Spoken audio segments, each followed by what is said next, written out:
পিএইচইর pipeline বসলেও এখনও জল না মেলায় ক্ষুব্ধ গ্রামবাসীরা।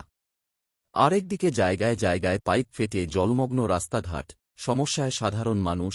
চোপড়া ব্লক পাড়া সহ চোপড়া অঞ্চলের বিভিন্ন জায়গায় পিএইচইর বসানো পাইপলাইনের এমনই দশা, যেখানে বাড়ি বাড়ি পরিশ্রুত জল পৌঁছে দেওয়ার কাজ দ্রুত শেষ করার কথা বলেছিলেন রাজ্যের মুখ্যমন্ত্রী। সেখানে চোপড়ার 20% বাড়িতে এখনও পিএইচইর বসানো পাইপে আসেনি জল বলে অভিযোগ।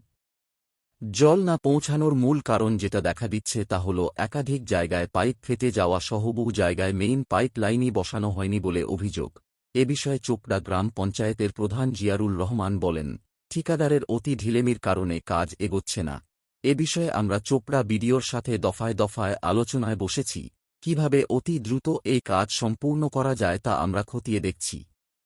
তবে সাধারণ মানুষের মধ্যে প্রশ্ন জাগছে, যেখানে বর্ষার আগে দ্রুত বাড়ি বাড়ি জল পৌঁছানোর কথা রয়েছে, যদি বিভিন্ন জায়গায় এইভাবেই পাইপ লিক হয়ে থাকে তাহলে আর কতদিন পরিশ্রুত পানীয় জল পেতে সাধারণ মানুষ বঞ্চিত হবে। দাদা বলছি, কিসের জল বেরোচ্ছে? এটা যে এই যে সরকার থেকে যে বাড়ি বাড়ি জল পৌঁছাইছে তারই জল বেরোচ্ছে, লিক হচ্ছে। এরকম লিক কত জায়গায় হয়েছে? অনেক জায়গায়, পাড়ার 2-3 জায়গায় আরও হয়েছে। তো কিছুক্ষণ আগে আসছিল, লোকজন দেখে গেল, কীভাবে দেখা যাক।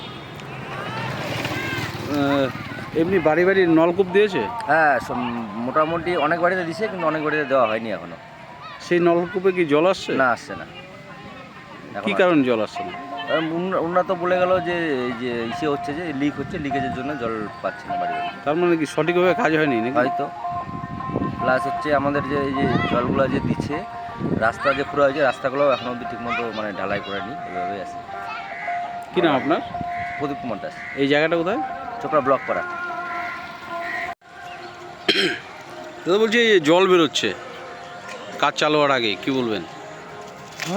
এটা তো মানে পিএইচই ডিপার্টমেন্টের তো আমরা মানে কী আর বলবো, আর মানে এমন গাছাড়াভাবে এরা কাজ করছে, এখনও কাজ আমাদের শেষই হয়নি। হ্যাঁ, তার আগেই হচ্ছে মানে যেখানে দেখছিলাম হাই স্কুলে, কদিন আগে হাই স্কুলের ওখানে পাইপ ফেটে জল বেরোচ্ছিলো, ঝাড়বাড়ি মুখদুমি আমাদের বিলারা অফিসে ওখানে, এখানেও দেখছি ব্লক পড়ায় যে পাইপ ফেটে গিয়ে আমার সামনেই জল বেরোচ্ছে। তো আমি এই বিষয় নিয়ে অলরেডি আমি বিডিও স্যারকে আমি জানিয়েছি। বিডিও স্যার বলেছেও, দেখি কী ব্যবস্থা নিচ্ছে। আর একটা ছোট্ট বিষয় আছে, মানে যেটা পাইপই ঢুকেনি। পাইপ অনেক জায়গায় ঢুকেনি এখনও, মানে কমপ্লিটলি অনেক জায়গায় পাইপ ঢুকেনি। আমি যদি বলি যে মানে শুধু 10-15টা বাড়ির কথা বলতে পারবো না। আমার গ্রামের, পুরো গ্রামের কথা বলছি, ঢুকেনি। আপনি নুনতাল কলোনি যান, ঢুকেনি। চোপড়া বস্তি যান, ঢুকেনি। পাইপ ঢুকেছে কিন্তু ইয়ে লাগেনি। আমার ওখানে অনেক জায়গায় এখনও পাইপ ঢুকেনি। এর উপায় কি, আমরা তো প্রত্যেক সপ্তাহে বুধবার করে মিটিং হচ্ছে আমাদের ব্লক অফিসে, অফিসারও আছেন, আমরা প্রত্যেকটা মিটিংয়ে কথা উঠাই। আমরা বলেছি, বিডিও স্যার ব্যাপারটা দেখছে। দেখি আমি এই বিষয় নিয়ে আজকে আবার আমি স্যারের সাথে কথা বলবো, অবশ্যই কথা বলবো, যাতে এগুলো দ্রুত মানে মেরামতির কাজ হয় আর কি। যাতে মানুষ বিশুদ্ধ পানীয় জল পায়, যেটা উদ্দেশ্য করে এই প্রকল্পটা করা।